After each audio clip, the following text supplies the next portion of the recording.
नमस्कार दोस्तों, मैं नंदू सिंह वाईफाई समर्पण यूट्यूब चैनल में आप सबका स्वागत है। आज हम साइंस में मैं शानदार आपके लिए ट्रिक्स लेके आया हूँ। जैसा कि न्यूटन की गति के नियम को लेकर के और उनके उदाहरणों को लेकर के अक्सर कन्फ्यूजन होता है, तो आज इस वीडियो को देखने के बाद आपके कभी भी कन्फ्यूजन नहीं होगा। आपको एकदम चुटकियों में याद हो जाएंगे न्यूटन की गति के नियम और उनसे संबंधित जो उदाहरण है। तो आइए हम शुरू करते हैं। शुरू करने से पहले मेरा निवेदन है दोस्तों, अब तक यदि वाईफाई समर्पण यूट्यूब चैनल को आपने सब्सक्राइब नहीं किया तो सब्सक्राइब कर लें, साथ ही बेल आइकन को भी प्रेस कर लें और वीडियो को लाइक शेयर ज़रूर करें। कमेंट करके भी बताएं आपको ये वीडियो कैसे लगा। तो आइए हम शुरू करते हैं न्यूटन की गति के नियम। देखिए, न्यूटन की गति के नियम आपको सबको पता है कि बहुत चर्चित है। तो न्यूटन्स जो लॉ ऑफ मोशन है, तो इसके बारे में कुछ अपन थोड़ी सी बेसिक जानकारी करते हैं। देखिए, सर आइजैक न्यूटन ने सबसे पहले 1687 में अपनी पुस्तक प्रिंसिपिया में गति के नियमों को प्रतिपादित किया था। पुस्तक का नाम है यहाँ पे देखिए। और जो इन्होंने नियम प्रतिपादित किया, इसलिए इस वैज्ञानिक के सम्मान में गति के नियम को न्यूटन का नियम कहा जाता है। तो देखिए यहाँ एक ट्रिक देखिए शानदार, जो गति न्यूटन के जो तीनों नियम है उनकी ट्रिक क्या है, जड़ से क्रिया। देखिए ट्रिक याद रखिए, बहुत ही शानदार ट्रिक है, जड़ से क्रिया।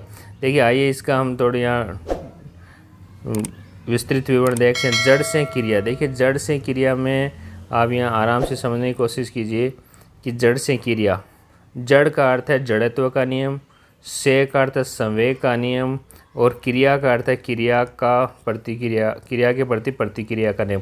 पहला नियम, दूसरा नियम और तीसरा नियम। तो यहाँ देखिए आप, जड़ से क्रिया, ये एक तो ट्रिक है। जड़ का जड़त्व का नियम, से संवेग का नियम और क्रिया से क्रिया प्रतिक्रिया का नियम। तो पहला, दूसरा, तीसरा, ये तीनों न्यूटन की गति के नियम। तो ट्रिक क्या याद रखना है आपको, जड़ से क्रिया। क्या याद रखना है, जड़ से क्रिया। देखिए आगे हम देखते हैं, गति का जो प्रथम नियम है जड़त्व का नियम है, जड़ से जड़त्व करना नियम है। तो यदि क्या है जड़त्व का नियम, देखिए यदि कोई वस्तु विरामावस्था में है तो वह तब तक विराम ही अवस्था में रहेगी जब तक उस पर भारी बल लगाकर गतिशील नहीं किया जाएगा। और यदि उसे कोई वस्तु गतिशील है तो उस पर भारी बल लगाकर ही विराम अवस्था में पहुंचाया जा सकता है। ये न्यूटन के प्रथम नियम को जड़त्व का नियम कहा जाता है। तो यहाँ देखिए ये भी होता है कि न्यूटन के जो प्रथम नियम को जड़त्व का नियम भी कहा जाता है। और इसके उदाहरण देखिए, जड़त्व के नियम के उदाहरण देखिए। यदि रुकी हुई गाड़ी के अचानक चलने पर उसमें बैठे यात्री पीछे की ओर झुक जाते हैं। आपने देखा होगा, आपने कभी यात्रा की होगी, चाहे गाड़ी हो या बस हो, कहीं भी ऐसे ही चलती हुई गाड़ी के अचानक रुकने पर उसमें बैठे यात्री आगे की ओर झुकते हैं। आपने ये देखिए, सब आपके प्रैक्टिकल आपने देखे होंगे इस प्रकार के। ऐसे ही देखिए, पेड़ को हिलाने पर उसके फल टूटकर नीचे गिर जाते हैं। ये जो उदाहरण तीनों, ये जड़त्व का नियम है। ये गति के, ये अपन कह सकते हैं कि न्यूटन का पहला नियम है के उदाहरण है। दूसरा नियम देखिए, गति का दूसरा नियम है संवेग का नियम। अपने पढ़ा था जड़ से यानी संवेग का नियम।